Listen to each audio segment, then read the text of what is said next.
Béni soit l'Éternel, loué soit l'Éternel, exalté soit l'Éternel, magnifié soit l'Éternel. Merci Seigneur, merci Seigneur, merci Seigneur. Team Jesus, moi saluez-nous dans le nom de Jésus. Moi saluer toute l'équipe. Donc, moi content, ça fait quelques jours depuis que nous n'avons pas vraiment partagé quelque chose. Donc,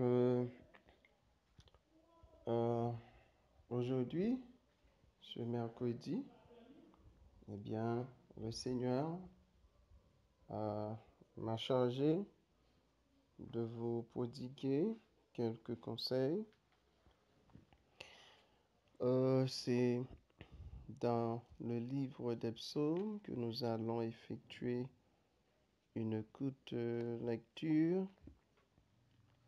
Je vous invite donc, mes bien-aimés, à prendre vos Bibles. Comme annoncé, nous allons particulièrement dans le livre des psaumes. C'est au chapitre 126e, c'est ça, c'est le psaume 126. C'est là que nous allons découvrir parole bon Dieu avec moi. Nous allons considérer le dernier verset. Le dernier verset, c'est le verset 6e. Donc, selon Bipamnan, c'est Psaume 126, verset 6. Celui qui marche en pleurant quand il porte la semence revient avec allégresse quand il porte ses gerbes. Que le Seigneur bénisse sa parole. Tendre Père Céleste, nos bonnes gloires, honneur, louange au même seul mérité. Merci Seigneur. On a demandé au souple, guidez-nous, orientez-nous, permettre que Seigneur, cette bonne parole, est capable de proclamer efficacement par Saint-Esprit ou pour l'édification commune. Oui, c'est la prière que nous t'adressons, nous n'avons aucun mérite.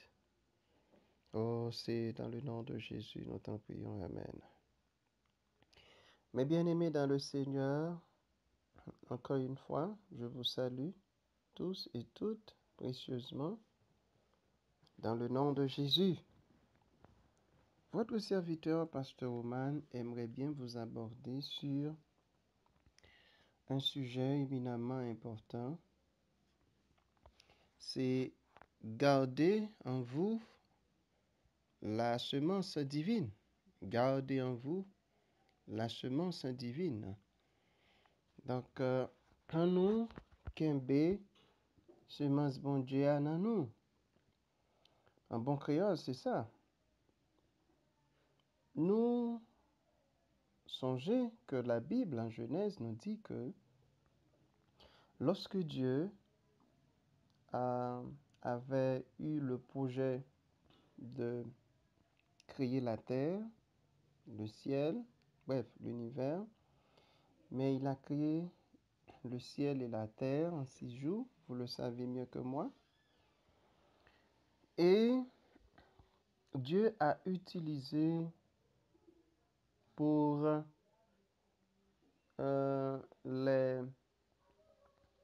les arbres, pour faire venir, disons, les arbres à l'existence, tout ça que nous connaissons qui gagne, toute plante, légumes, ok? Donc, les animaux, des champs. Donc, Dieu a utilisé la parole. Et même pour créer les appareils luminaires, le soleil, la lune, les étoiles. Que la lumière soit et la lumière fut. Voyez-vous?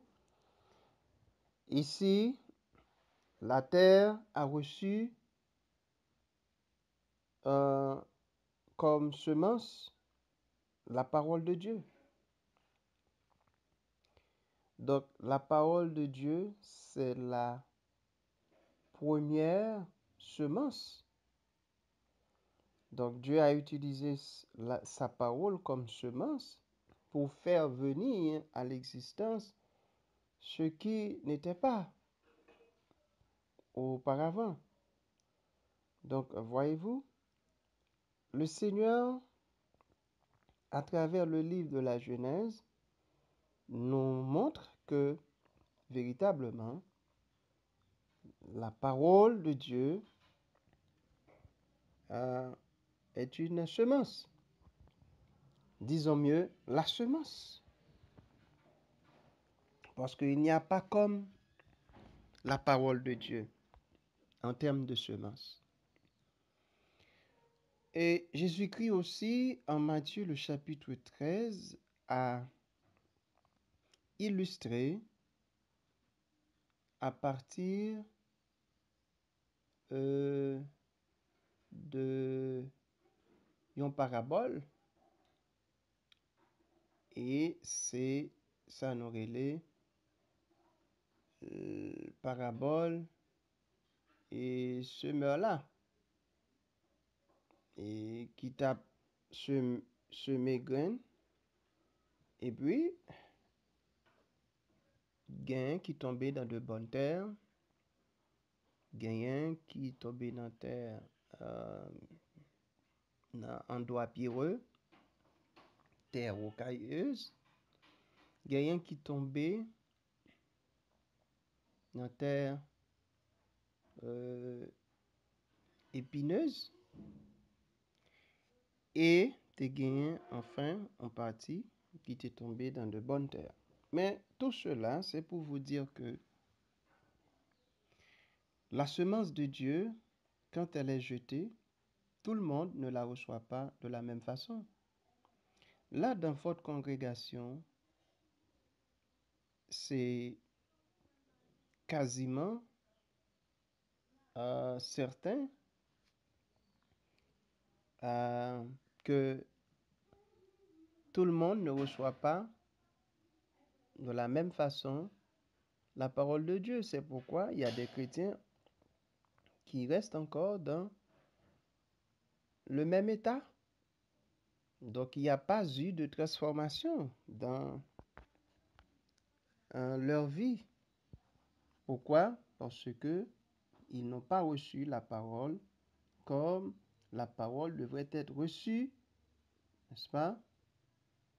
Et cela a provoqué ce qu'on appelle le stagnant, comment dire l'anglais? En anglais, on dit stagnation, c'est-à-dire mon n'a marqué pas sur place. Donc, l'a stagné, n'a pas de progrès. Faute de façon de recevoir la parole. Et point besoin de faire étalage sur le parabole. Donc, je vous invite donc à lire Matthieu chapitre 13 pour mieux découvrir ce qu'il y a à l'intérieur. Alors, au verset 6, nous venons de lire là tout à l'heure, nous voyons qu'il y a un objectif. La joie apporte la stabilité. La joie dans le cœur permet à l'homme d'être bien équilibré, donc d'être bien épanoui. Donc la joie est fondamentale parce que quand il n'y a pas de joie, il y a de frustration, il y a le péché, il y a l'instabilité. On ne peut pas s'attendre à trop grandes choses. Donc c'est pourquoi que Dieu fait toujours la promesse de joie, d'allégresse à ceux qu'il aime, c'est-à-dire ceux-là qu'il accepte pour sauveur et maître. Donc, au verset 6, la parole de Dieu nous dit, celui qui marche en pleurant quand il porte la semence revient avec allégresse quand il porte ses gerbes. Et cette figure nous montre que le résultat donc, est encourageant.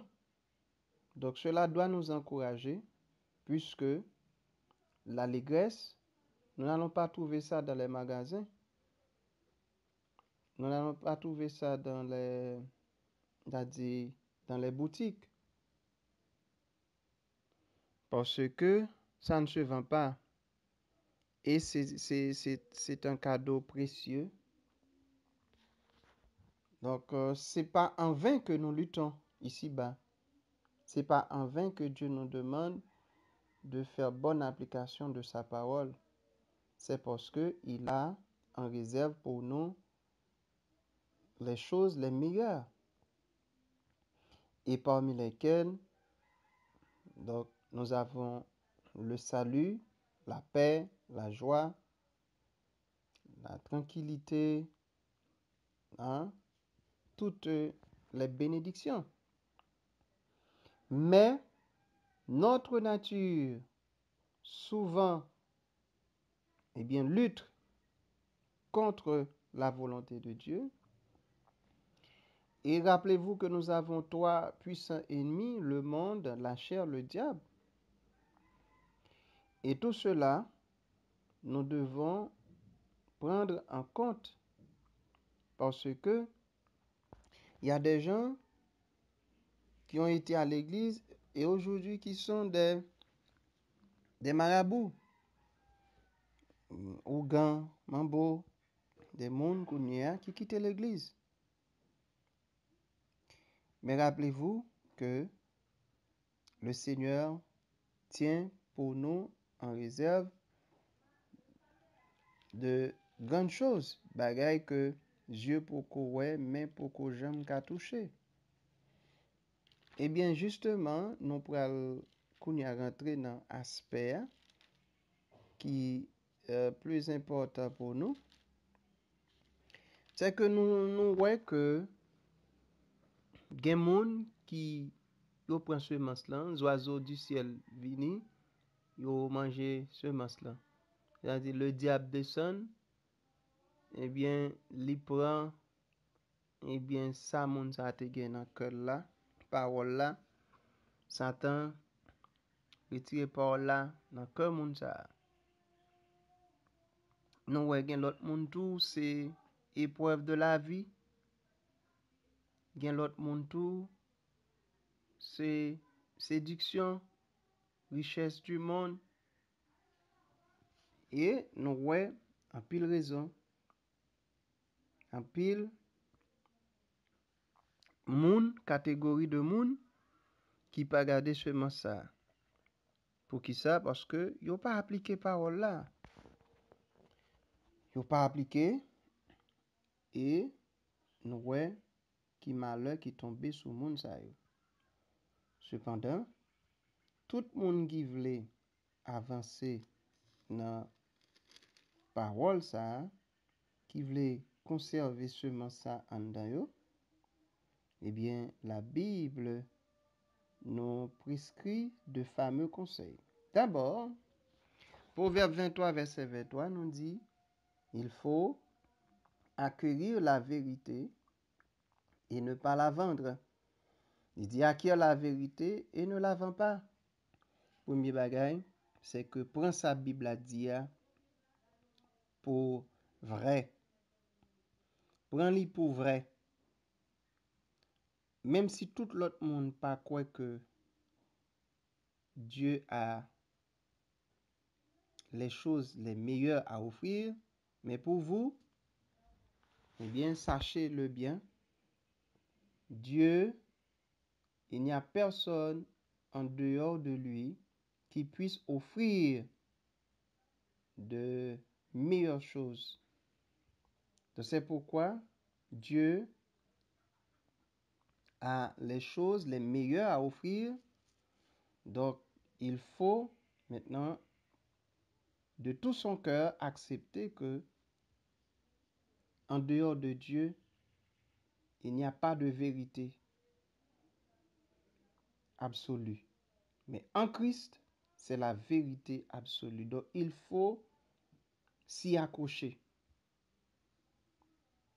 Deuxième chose, nous devons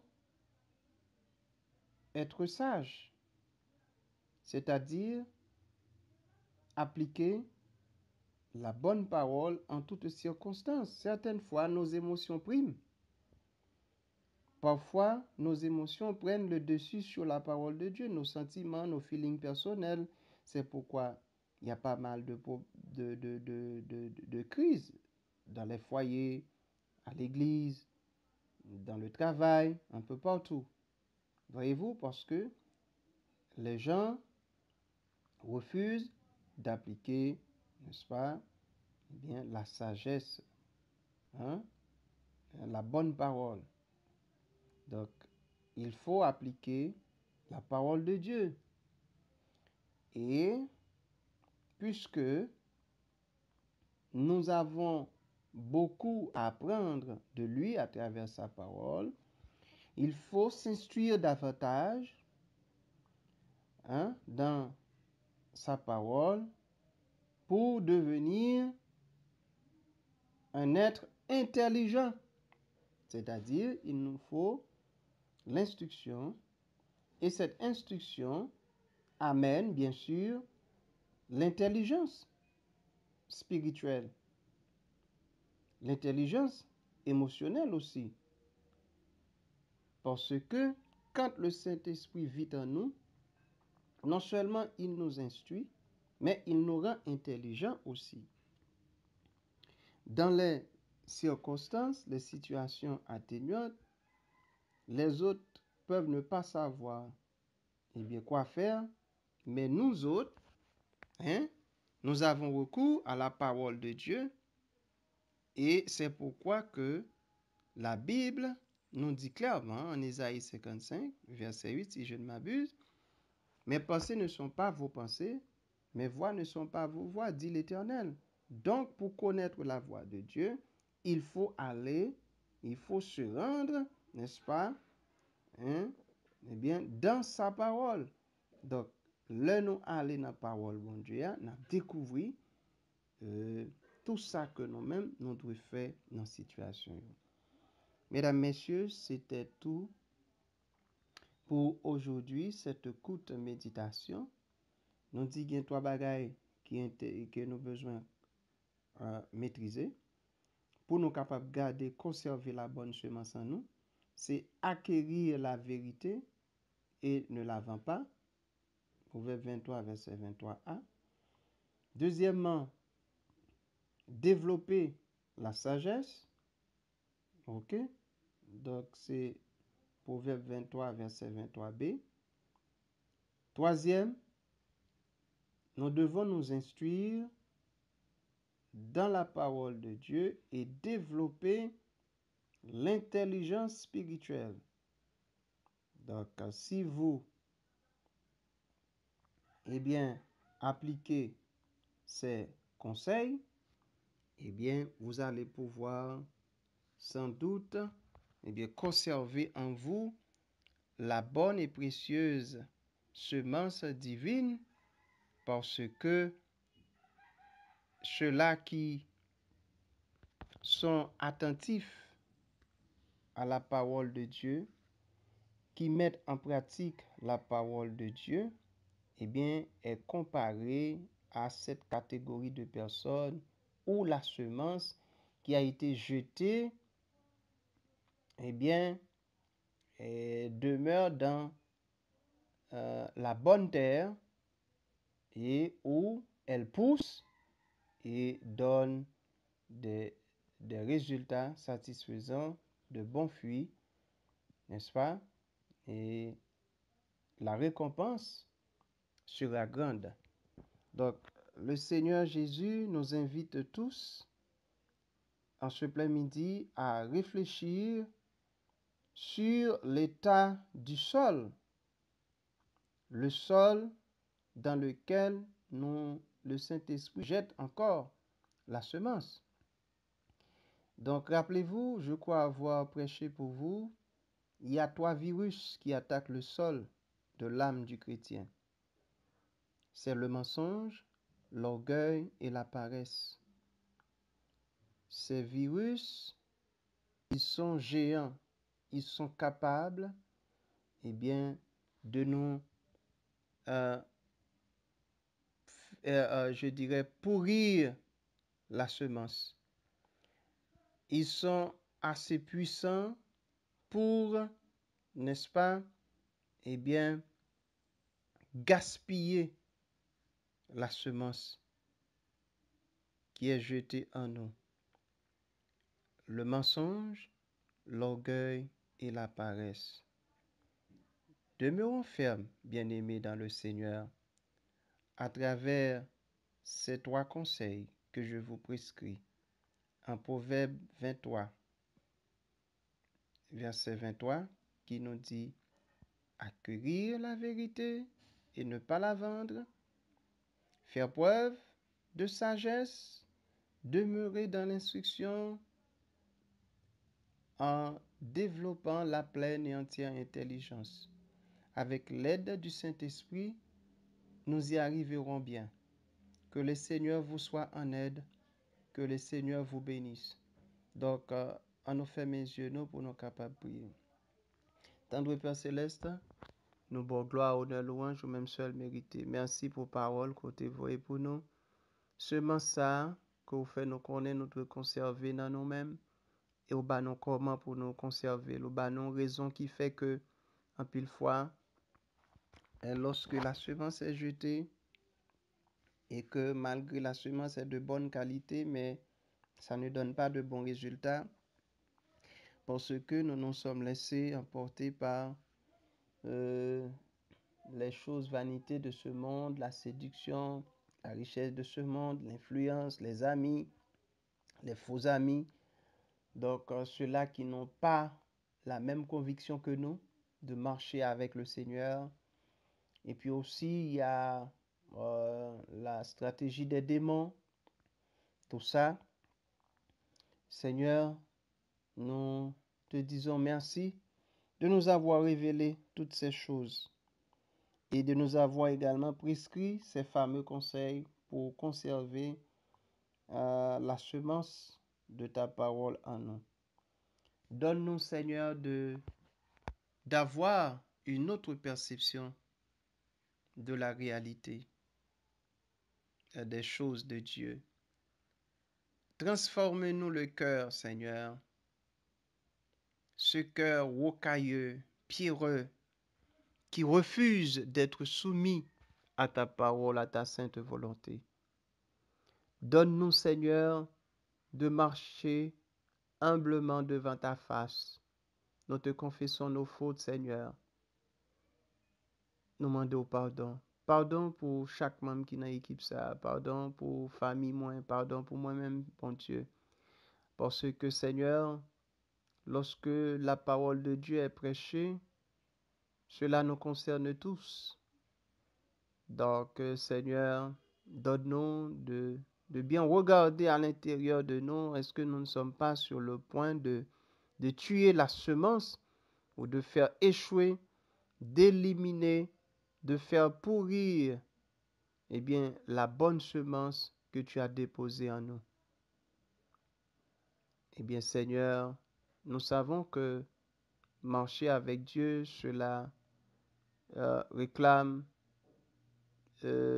une forte conviction, c'est-à-dire d'accepter pour vrai la parole de Dieu, de bâtir notre conviction avec et d'appliquer la parole de Dieu, de faire de la parole de Dieu notre priorité et la prioriser en lieu et place de nos sentiments, de nos feelings personnels.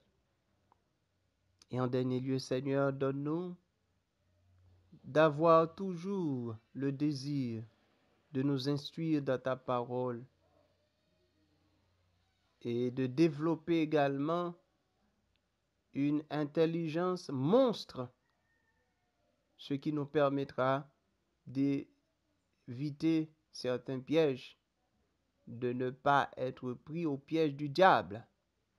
Oui, Seigneur, nous remettons entre tes mains le reste de la journée. Qu'elle soit pour nous une journée d'allégresse, de paix et de bonheur. Que cette semence, à travers la méditation que voici, tombe dans notre sol et que cette semence pousse et nous donne de bons résultats. Oui, que cela apporte des fruits, afin que, Seigneur, ton nom puisse être glorifié. Oui, Seigneur, à travers la vie, nous c'est pour jouer une gloire. C'est pour l'église ou édifier. Non pas quoi nous bon nous dire. Nous prions au Seigneur nom Jésus. Amen. Donc, Team Jesus nous dit merci de ce que vous êtes à l'écoute. Merci d'avoir été si attentif à ces mots, ces conseils. Et que le Seigneur vous bénisse, que le Seigneur vous garde. À la prochaine.